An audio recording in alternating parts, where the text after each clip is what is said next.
So yesterday we sat down and talked about the transfer portal, where big name players are set to make moves, but it's not only the players who are making big moves in college football. Today we need to talk about some major coaching decisions that have come down that are super interesting, including Matt Rhule to Nebraska, an offensive coordinator being let go from A&M, and Hugh Freeze to Auburn, a move that took social media by storm. Today we need to break all of this down and jump right into it, but before we can, as always, y'all know the drill. I need to hear from you. Hop down to the comments. Give me a Y for yes or an N for no. Are you surprised that Auburn hired Hugh Freeze? And let me know what you're thinking. If you're new to the channel, be sure to subscribe. Hit that bell notification as I do constant college football content. You don't want to miss any of it. And if you enjoyed this content, be sure to like and comment down below, as those interactions are massive to content creators such as myself. But having said all this, let's jump right into it. And I want to start in the Big Ten, where Nebraska has found their guy, being Matt Rhule. And Matt Rhule is someone where, if we go back and look at his time in college, whether we look at Temple or whether we look at Baylor,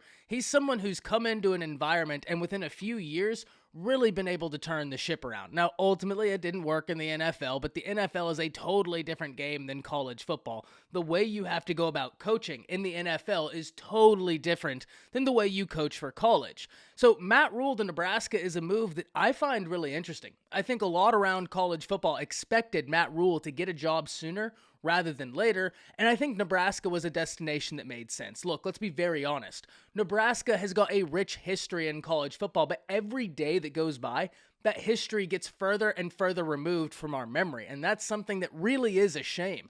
I remember the 90s where Crouch was the quarterback. I remember the black shirt defense being vaunted, something nobody wanted to play. And every year we go on, those traditions, those memories seem to get further and further in the rear view. And I hope that they're able to find someone to bring Nebraska back into the forefront. I know it's going to be a very difficult job, but hopefully with the existence of the transfer portal, with the existence of NIL, they're able to accelerate the process. And I think that's something that we're going to have to watch out for. How does Matt Rhule navigate these things? Because they weren't as prevalent when he was at Baylor as they currently are in college football. So I'm super interested to see that. I think it's a really solid hire. I really do. They got him on an 8-year deal. And look, I just think that it's kind of the standard in college football right now that if you want a big name head coach, you got to give them a big name deal. So hats off to Nebraska. Super interested to see what your offseason looks like after making this move.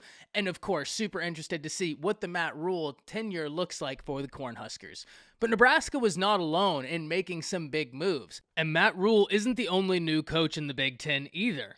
Luke Fickell is set to make the move from Cincinnati to Wisconsin, and this is one I find really interesting. This is one I'd like to unpack a little bit. Because with Cincinnati making the move from their current conference to the Big 12, one would think that that would be a real big enticement for a coach such as Luke Fickell to stay.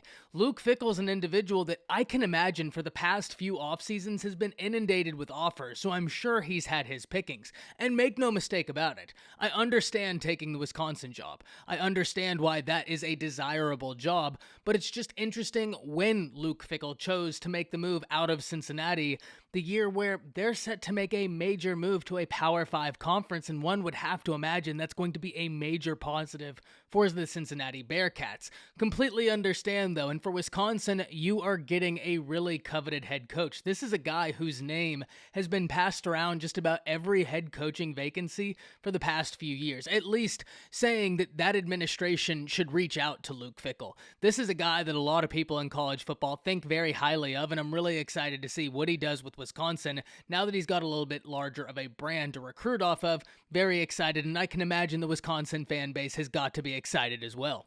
And I want to go to A&M next, because A&M made a move where many people on social media questioned it. I, however, think it makes complete sense, and we need to break it down.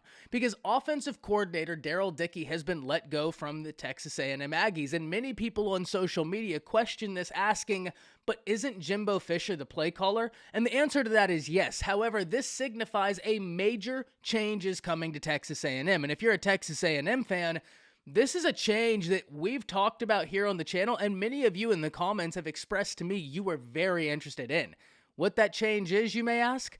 I don't think Jimbo Fisher is going to be solely calling the plays anymore. Now, notice I said solely, because whenever you're Jimbo Fisher, whenever offense is what you're known for, I imagine he'll still have his hand on this offense, but he is going to relegate control. So the question must be asked, why fire Daryl Dickey if Jimbo Fisher is just simply relegating some control of the offense? Well, I have multiple theories on this. First and foremost, I don't think Daryl Dickey wanted to take a demotion, and rightfully so. You were the offensive coordinator, and it just kind of makes sense. Second, I can imagine Jimbo wants to bring in someone new, someone that can provide somewhat of a spark for Texas A&M.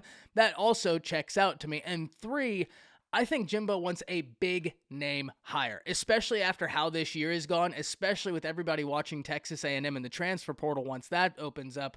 I really think that Jimbo Fisher is going to be after a splash hire, so it's going to be something to watch. But when so many people questioned why Daryl Dickey was let go, because like I said, Jimbo Fisher is the one that calls all the plays, to me, it's painting the picture that Texas A&M is going out and they're going to get an offensive coordinator that will have control of this offense. And if you're a Texas A&M fan at some level, and it sucks that this comes after someone was fired, at some level, this is something you have to be excited about because you've wanted this for a while. Jimbo calling the plays just flat out has not worked, and it's going to be interesting to see what it looks like whenever he gives up some of the control of the offense. And finally, we need to go to Auburn and talk about one of the most interesting coaching hires of the last few years, in my opinion. And in order for me to explain what makes it so interesting, we need to look at the past year for the Auburn Tigers, where chaos has absolutely ruled supreme.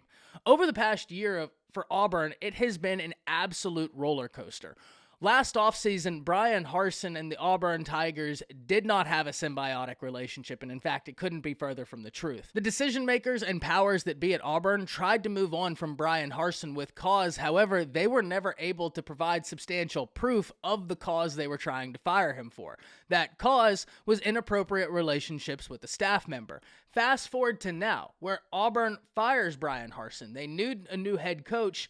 And this was something we talked about on the live stream. Whenever Lane Kiffin's name emerged on the live stream, whenever we had the full panel on, I was one of the only people that really questioned, is Auburn a better job than Ole Miss? Now, I understand Auburn has won a national championship. We might be able to argue that the ceiling of Auburn is higher than the ceiling of Ole Miss. But entertain me for a little bit. I don't think anywhere any job opportunity in America is better than the one you might currently have if that job opportunity attempted to launch a coup against the guy that worked there. Let me rephrase this in a way that can apply to everybody. If you were out job searching, you have your current job, but you might want another opportunity. You start interviewing at various places and you meet a company and you think, oh, this is going to be a great fit. But during the course of your interview, they tell you, hey, the guy that we just fired from your position, yeah, we tried to drag his name through the mud. We launched an internal coup against him, couldn't prove he did anything, but man, did we make it painful. And then a few months later, we ended up moving on from him anyways in about a year and a half.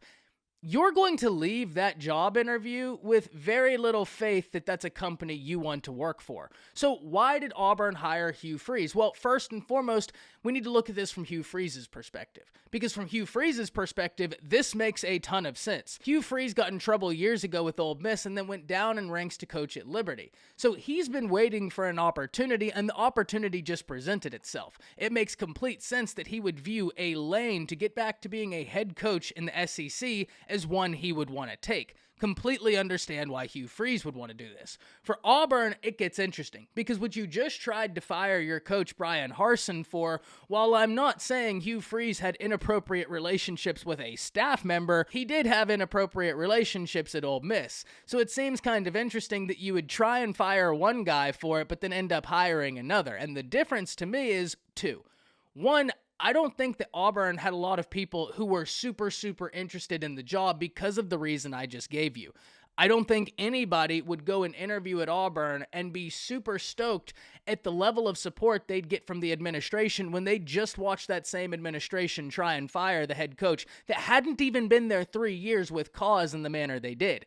That's just a personal theory of mine, guys. I have no inside knowledge on this. That's just my opinion on the Auburn situation, and it's going to be hard to convince me otherwise, just because I think simple common sense dictates that's not a good look. The second reason I think it's interesting, first being I don't think too many other people were willing to take this job that Auburn considered real strong suitors. The second, he's beat Nick Saban twice, so it makes sense that Auburn would try and find somebody that's been able to beat Nick Saban, that's been able to have success in the SEC, and understands what it takes to win in this league.